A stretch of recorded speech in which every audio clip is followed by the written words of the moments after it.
자, 지난밤에 있었던 글로벌 증시 현황 체크해 보도록 하겠습니다. 블루오크 이동훈 대표 전화 연결돼 있습니다. 대표님 안녕하세요. 예, 안녕하세요. 네, 금요일 지금 유럽 증시와 미 증시가 좀 방향이 굉장히 좀 변동성이 커졌죠? 브리핑 부탁드리겠습니다.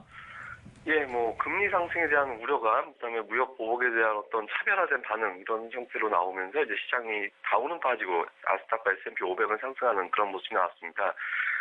기술주 그리고 이제 제약주가 반등하면서 이제 나스닥 시장은 이제 상승세를 보였는데 최근에 이슈가 됐던 금리 상승에 대한 어떤 우려감이 진정됐다라는 점에 좀 반응을 했습니다. 파월 의장의 어떤 상원에서의 발언이라든가 최근에 연준 인사들의 어떤 발언들 종합해 보면 아무래도 점진적인 금리 인상 쪽에 가깝지 않나 이렇게 이제 분석이 됐거든요. 이렇게 되면서 IT와 제약주로 유입이 되는 어떤 유동성 계속 지속될 것이다라고 이제 분석이 됐고요. 특히 지난주 시장의 변동성이 컸음에도 불구하고 미국 증시 자금이 계속해서 유입되는 그런 모습을 보였거든요. 그러니까 금리 상승에도 불구하고 증시 자금 계속 유입되고 있다 이런 사실에 주목을 하면서 이제 관련주 계속해서 이제 매수세가 들어가는 그런 모습이 나왔습니다. 다만 이제 다우지수는 좀 하락세를 보였는데요. 보잉을 비롯해서 무역 전쟁 관련해서 피해를 입을 수 있다 이렇게 분석이 되는 종목군들, 예를 들어 자동차주라든가 항공주라든가 중장비 관련주 이런 종목들 같은 경우는 대부분 다 회사 자체가 최강 제품을 많이 활용을 할 수밖에 없죠. 이런 기업들 중심으로는 매도가 좀 출회가 되면서 시가총액 비중 그리고 차지하는 구성에서의 비중이 높은 다우지수는 좀 하락을 하는 그런 모습이 나왔습니다. 이날 나온 지표는 예상치를 소폭 상회하는 그런 모습이 나오면서 시장 상승을 어느 정도 지탱해주는 그런 역할을 했는데요. 특히 2월 미시간대 소비자 태도 지수 같은 경우는 99.7이 나왔는데 예상치가 평균적으로 99.5 정도였거든요. 그러니까 시장의 어떤 소비 심리 자체가 비교적으로 안정돼 있다 이런 사실에 좀 주목을 했습니다. 이렇게 되면서 경제 지표 양호하게 나오고 금리가 어느 정도 안정되는 그런 모습이 나오다 보니까 시장이 올라가는 그런 모습이 나타났고요. 반면에 이제 유럽은 미국에서의 어떤 무역 전쟁 이슈 그리고 이탈리아 총선 결과를 보기 전이었기 때문에 지금 결과가 나오긴 했습니다만 어쨌든 보기 전이었기 때문에 이런 어떤 변수들 이런 부분들이 아무래도 불확실한 상황에서 적극적으로 매수하기는 좀 어렵다 이런 어떤 부분을 자극을 하다 보니까 하락세로 마감이 되는 그런 모습이 나왔습니다. 지난 주말에 어떤 증시의 변동성이 상당히 컸습니다만은 지표들도 상당히 변화가 컸습니다. 달러 같은 경우는 0.3% 정도 하락하면서 89.93으로 이제 내려갔는데 최근 들어서 보면 90 전후에서 계속 움직임이 나오고 있죠. 근데 잘 살펴보면 90 이상보다는 좀 90 이하로 내려가려는 경향이 더 강하거든요. 올라갈 때마다 자꾸 밀어내는 그런 흐름이 나타나고 있습니다. 이런 흐름 나오는 것은 아무래도 금리 인상이 3월 단행되고 그 다음까지는 6월 정도 빨라야 6월이고 늦으면 9월 이렇게 될 가능성이 높기 때문에 달러가 계속해서 밀고 올라가기엔 좀 부담스럽다라고 보는 시각이 좀 더 많은 것 같습니다. 이렇게 되면서 당분간은 90 이하 쪽에서 좀 머물지 않겠느냐 이런 분석이 많고요.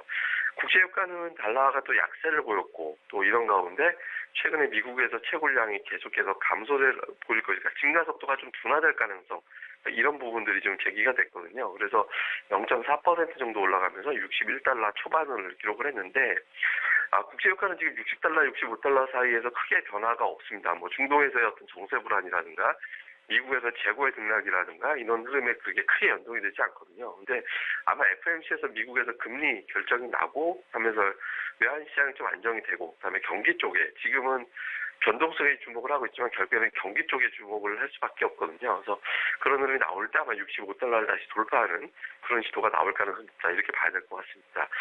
그리고 이제 변동성 지수는 12.82%나 하락하면서 19로 내렸는데요. 이날 변화가 상당히 컸습니다. 장 초반에 25를 훌쩍 넘기면서 증시의 하락을 그대로 반영을 했습니다만은 장 중반 이후에 증시가 좀 반등을 했고 이런 여파에 변동성 지수도 좀 안정이 되면서 다시 20 아래로 내려가면서 마감이 되는 이건 20 넘어가면 증시가 과매도기 때문에 언제든지 매수가 들어올 수 있는 환경이 되거든요. 그렇게 되면서 20 이하로 마무리가 됐고요. 야간 선물은 약보합으로 끝났습니다.